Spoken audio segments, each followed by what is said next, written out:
active life of service or ministry. It does not lack a sense of mission.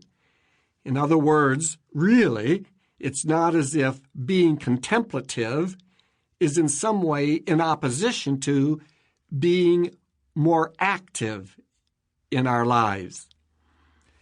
A helpful question, at least as we begin, as we contrast the active and the contemplative and wonder which of these may be more substantive or significant or important in our Christian lives, a helpful question for you to keep in the back of your minds is just the question, which is more important, inhaling or exhaling? Soon as we ask that question, we already realize that there's a rhythm here and you don't get one without the other. So likewise when it comes to living contemplatively. Catherine of Siena, a 14th century lay Dominican woman, born the year before the Black Death came to Siena, who early in life, really at the age of 7, had already vowed herself to Christ after an experience of a vision of him, eventually chose to spend a period of time, really her whole life she wanted to do that, in solitude. In her parents' home is where she ended up because they provided her a cell, a small space in their home, and she lived there for 3 years.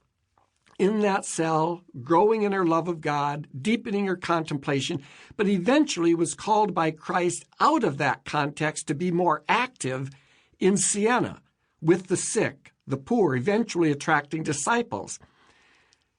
Later, Raymond of Capua became her confessor, a good friend, and with that, wider political involvements as she was drawn to settle difficulties in Pisa, Florence, even Avignon, to where the popes had moved, and in Pisa she had received the stigmata.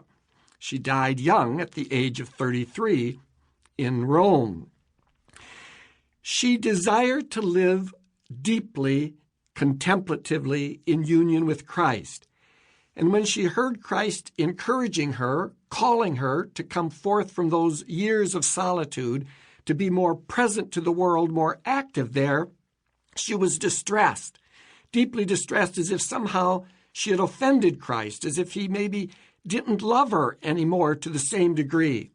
And so Raymond of Capua tells us in his Life of Catherine that Christ had said to Catherine, "I have no intention whatever of parting you from myself, but rather of making sure to bind you to me all the more closely by the bond of your love of your neighbor. Remember that I laid down 2 commandments of love.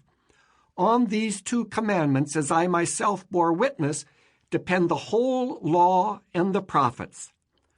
On 2 feet you must walk my way. On 2 wings you must fly to heaven." This is clearly an important statement of how Christ, speaking to Catherine, and how Catherine later came to understand this union between the contemplative and the active dimensions of our lives. Which is more important, inhaling, exhaling? We must all learn to walk on 2 feet.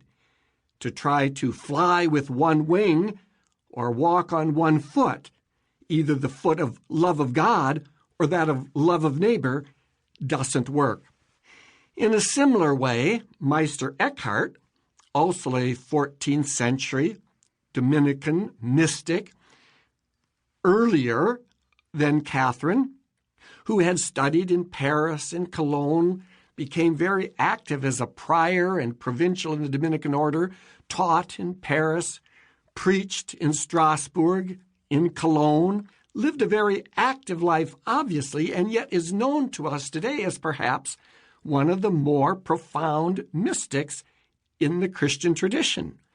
So again, here we have someone living a deep mystical life and yet an extremely active life. Eckhart gives us a new interpretation.